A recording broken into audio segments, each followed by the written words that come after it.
The first 3 rounds of your fantasy football draft, best ball, dynasty, redraft leagues, I don't care what it is. You want to hit on those guys because it's your most invested into assets. We got 5 names of players that are smash hits that will crush the 2025 season and even beyond in some of these guys' cases, whether it's dynasty, but really best ball and redraft league focus right now.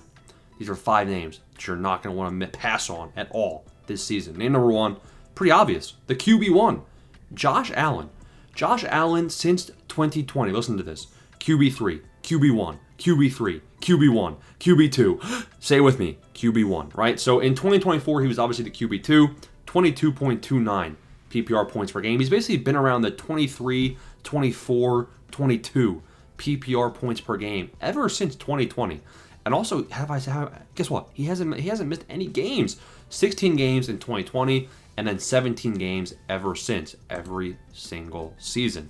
And what he gives you is 2021, 2022, 45 rushing yards per game. Obviously, they dial it back in. They rein him in 2023 and 2024. He's averaging around 30, 31 rushing yards per game the past 2 seasons and about 6 carries per game. However, the good news is that while his rushing yards have went down, his rushing touchdowns have doubled at 0.7 rushing touchdowns per game. So that's basically 1 touchdown about every game and a half on the ground. Him and James Cook, they've been a dynamic duo in the red zone. James Cook got a lot more goal line carries last year. James Cook is another guy that I think can crush his current ADP. Josh Allen honestly had a pretty solid year passing, but honestly, it wasn't his best year. Keep that in mind. In 2023, 2022, 2021, 2020, he was actually passing the ball a lot more. So he had more yards per game, more pass attempts per game, slightly better completion percentages, decent, similar, maybe even better yards per passing attempt. I mean, his only better thing, really was he was sacked less. He threw a lot less interceptions in 2024. So the interception numbers were way down, and he gave you the rushing touchdowns. Josh Allen can even crush what he did in 2024. How do I know this? Because he had better years in points per game value from 2020 to 2023. So finishing as the QB2 in 2024, that is the floor. His current rank in best ball is ADP of 30. I love taking him right there, middle round 2, end of the 2-3 turn basically. Or I guess it would be more like, pretty much, middle of round 2. Josh Allen in redraft leagues, I'm fine taking him early round 2. I am all in on Josh Allen crushing. Similar, we got Lamar Jackson. He was the QB1 in 2024. Breakout year for sure. 2019, he had 27 PPR points per game. We've never seen another quarterback come close to that. The only other quarterback ever was Patrick Mahomes, who had a similar ceiling as that Lamar Jackson 2019 season. Ever since that, there's nobody's touching 27 points per game, even Lamar. But he came kind of close at 25.3 PPR points per game in 2024. Now, why? Because he had 54 rushing yards per game.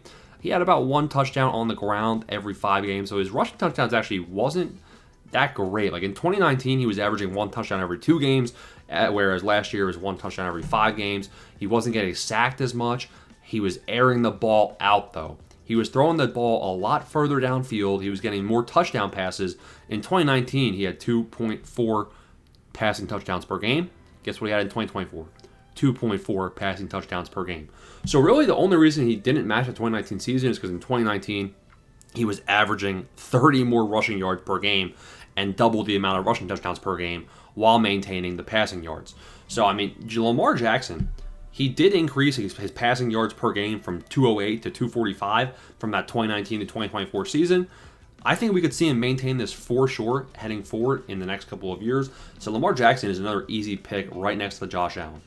Name number 3 is Rashee Rice. Now we start looking at some wide receivers. Rashee Rice, he ain't getting suspended. It looks like the trial's postponed, buddy. You got lucky. In 2023, he averaged 13.3 PPR points per game. And 2024, in the small sample size we had before the devastating injury, he was averaging 16.23 PPR points per game. He was averaging 1 touchdown every 2 games. His yards per route run, 3.4. 26% team target share. Now, don't let Xavier Worthy fool you. Xavier Worthy's, underlying stats, honestly, I think Xavier Worthy's a bit overvalued. Now, I see why he's overvalued, especially in best ball. I like Worthy in best ball, but in redraft, I am all in on Rashee Rice. This guy's going to be a PPR monster. This guy's Michael Thomas 2.0, in my opinion. Like him a lot. Looking at the next name, we got Chuba Hubbard. Now, Chuba Hubbard, this guy, he just finished the final year of his rookie contract. People are sleeping on this guy's age. In best ball, he's going ADP 47. The guys he's going around. So at ADP of 47, there's a tier of wide receivers that aren't that good, aren't that exciting. So would I rather take a wide receiver I'm not excited about, or a RB1 that just finishes the RB13 in 2024?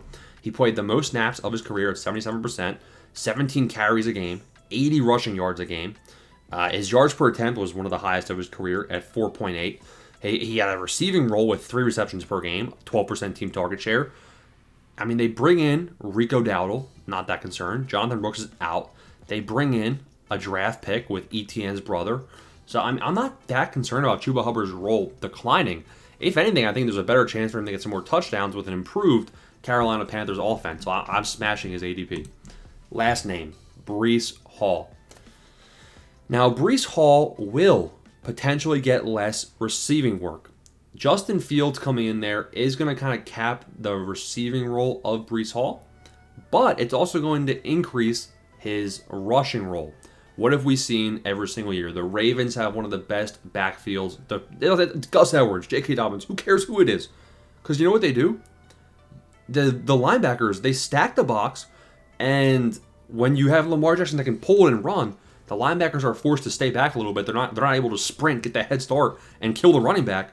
So they have to play back on their feet, and then Breece Hall is going to be able to, with Justin Fields, Breece Hall is going to be able to have a bit more of an easier time finding some running room. And with a 20% juke rate, which is actually the lowest of his career, he was at, in 2023 he was at 51%, 2023 he was at 26%. Again, this guy has averaged, his in 2024, in 16 games, 15 PPR points per game was the lowest of his career. He was RB7 and RB6 in 2022 and 2023. I'm expecting a bounce back season, and considering he's going at ADP of 30 in best ball, and in redraft leagues, his ADP, we're going to pull up what ESPN has Breece Hall. They have him at 52, round 4, round 5. Don't mind if I do. I'm going to scoop up a lot of Breece Hall in redraft leagues if that's where his ADP stays. Those are 5 guys you should be drafting. I know they already have high ADP, but you don't want to miss on these guys.